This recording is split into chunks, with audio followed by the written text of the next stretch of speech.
मैं हूं आपका होस्ट अंकुर अरमान और आज की स्टोरी सुनने के बाद आप रात को थोड़ी देर के लिए गहरी सोच में खो जाओगे और एक बार फिर सोचोगे कि काश कोई वार्निंग दे सकता था विक्टिम को।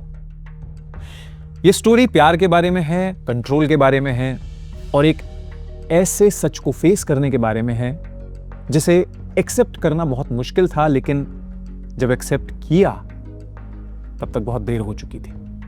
तो चलते हैं सीधा उस सीन पर जहां यह सब कांड सरफेस लेवल पर आया था, वो भयानक दिन।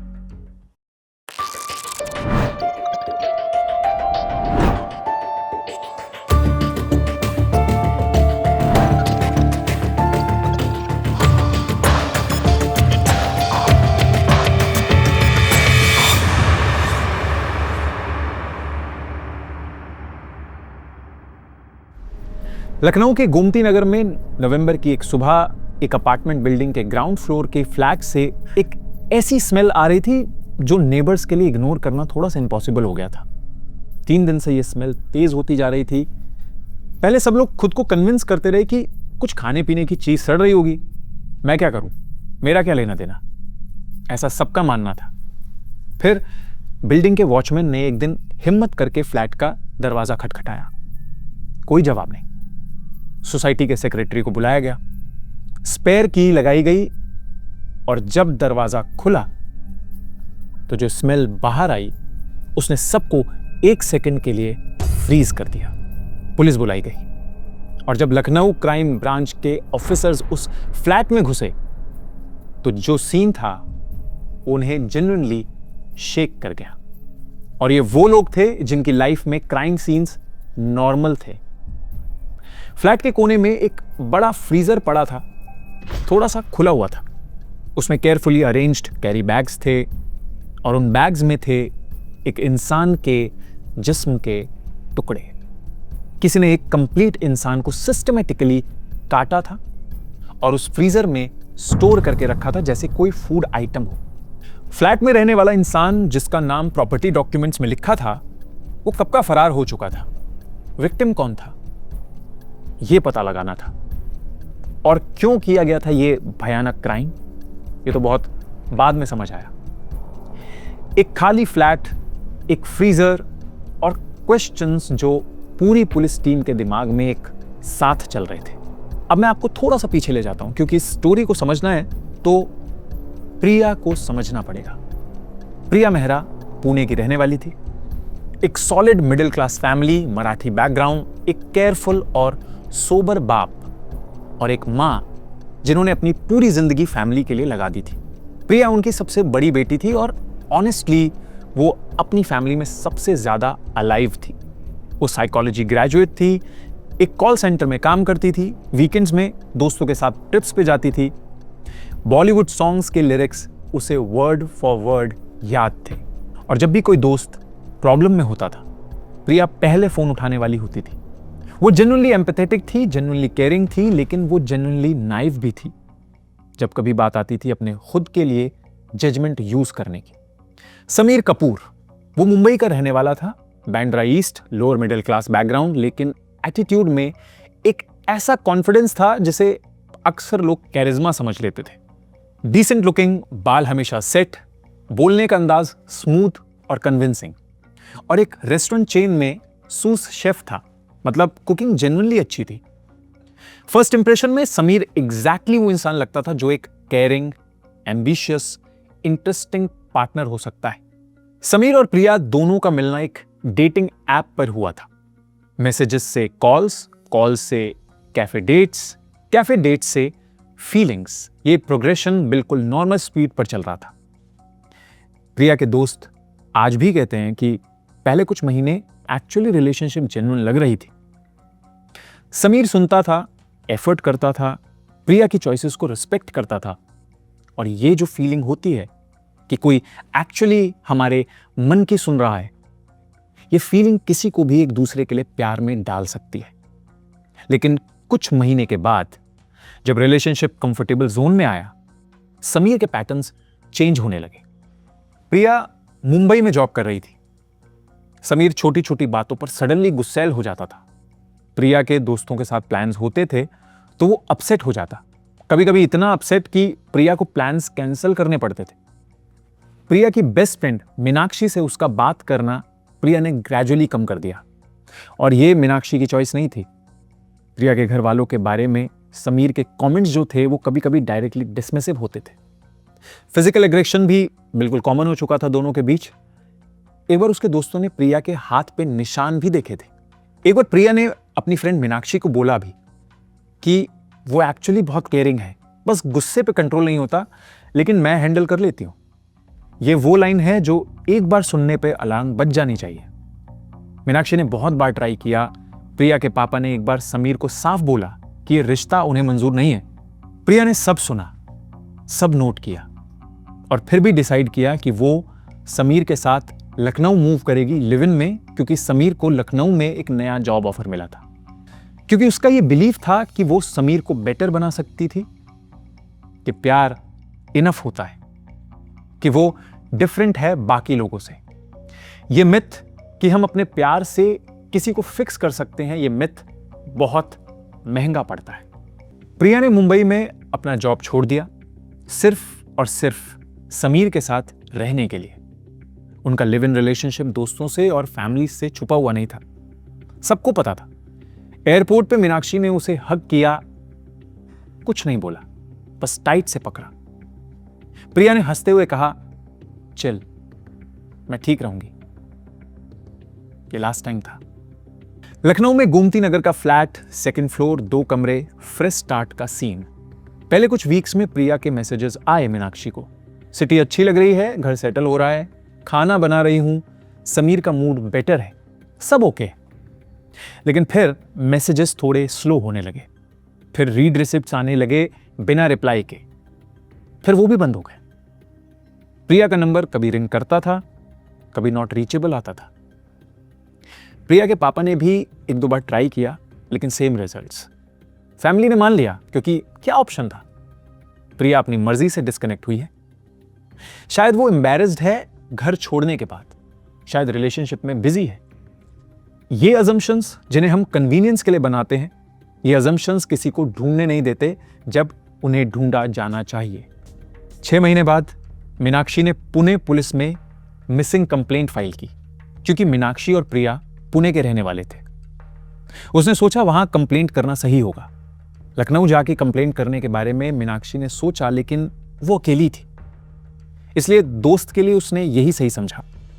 उसने पुलिस कंप्लेंट में लिखा कि उसकी दोस्त Priya Mehra last known location Lucknow, Gomti Nagar, पिछले 6 महीने से किसी से भी कांटेक्ट में नहीं है, ना फैमिली ना फ्रेंड्स, और ये वॉलंटरी नहीं लग रहा था। पुणे पुलिस ने कंप्लेंट रिसीव की, एक रूटीन इंक्वायरी लखनऊ पुलिस को फॉरवर्ड की, और यहां पे इन्वेस्टिगेशन का पहला रियल हर्डल सामने आया। मिसिंग अडल्ट पर्सन केसेस में, स्पेशली जब कोई ऑब्वियस क्राइम नहीं दिख रहा होता, सिस्टम ज्यादा बार यह अज्यूम करता है कि अडल्ट अपनी मर्जी से गई होगी। फाइल आई, लॉग करने की स्टैंडर्ड प्रोसेस हुई, और एक जूनियर ऑफिसर की क्यू में वो फाइल रुक गई। ये सिस्टम का गैप है। ये वो जगह है जहां प्रिया जैसी काफी कहानियां खो जाती हैं। लेकिन एक जूनियर कांस्टेबल था लखनऊ में, राकेश यादव, नया था फोर्स में, थोड़ा ज्यादा सिंसियर था केसेस के बारे में। उसने वो मिसिंग फाइल देखी, एड्रेस नोट किया, और सिंपली एक दिन निकल गया खुद उस फ्लैट पे जाने के लिए, जस्ट टू वेरीफाई। वो स्मेल जो बिल्डिंग में आई थी वो उसके लिए इनफ थी तुरंत अपने सीनियर को कॉल करने के लिए, और उसी कॉल ने पूरी मशीन को एक्टिवेट किया। इंस्पेक्टर विक्रम सिन्हा आए, क्राइम ब्रांच आया, फॉरेंसिक टीम भी आई, फ्लैट सील हुआ, सीन प्रॉपरली डॉक्यूमेंट किया गया, और फिर वो सब शुरू हुआ जो किसी भी इन्वेस्टिगेशन का कोर होता है। विक्टिम कौन है और क्रिमिनल कहां है। विक्टिम की आइडेंटिटी कंफर्म करना सबसे पहला और बड़ा चैलेंज था, क्योंकि रिमेन्स की कंडीशन ऐसी थी कि विजुअल आइडेंटिफिकेशन तत्काल पॉसिबल नहीं था। डीएनए सैंपल्स कलेक्ट किए गए और लैब भेजे गए। मीनाक्षी को कांटेक्ट किया गया, क्योंकि उसी ने पुणे पुलिस स्टेशन में कंप्लेंट फाइल की थी।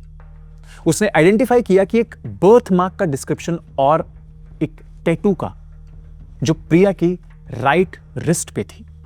फैमिली के साथ डीएनए भी मैच करवाया गया और डीएनए रिपोर्ट ने बाद में कंफर्म किया कि जो फ्रीजर में लाश बरामद हुई थी वो प्रिया मेहरा की थी, 26 साल की मासूम लड़की। अब समीर कपूर को ढूंढना था और यहां से इन्वेस्टिगेशन में हर्डल्स पे हर्डल्स आने लगे। समीर का फोन ऑब्वियसली बंद था। उसके लखनऊ के अक्वेंटेंसेस जो पूछताछ में मिले थे वो सब एक ही बात बोलते थे कि समीर ज्यादा मिलता जुलता नहीं था। वो बेसिकली एक खुद में रहने वाला बंदा था। रेलवे की सीसीटीवी फुटेज निकाली।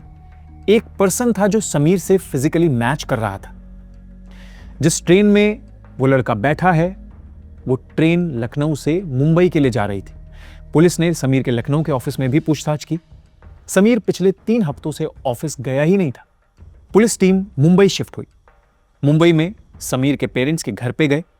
उनका कहना था बेटा काफी टाइम से नहीं आया, वो खुद वरीड है।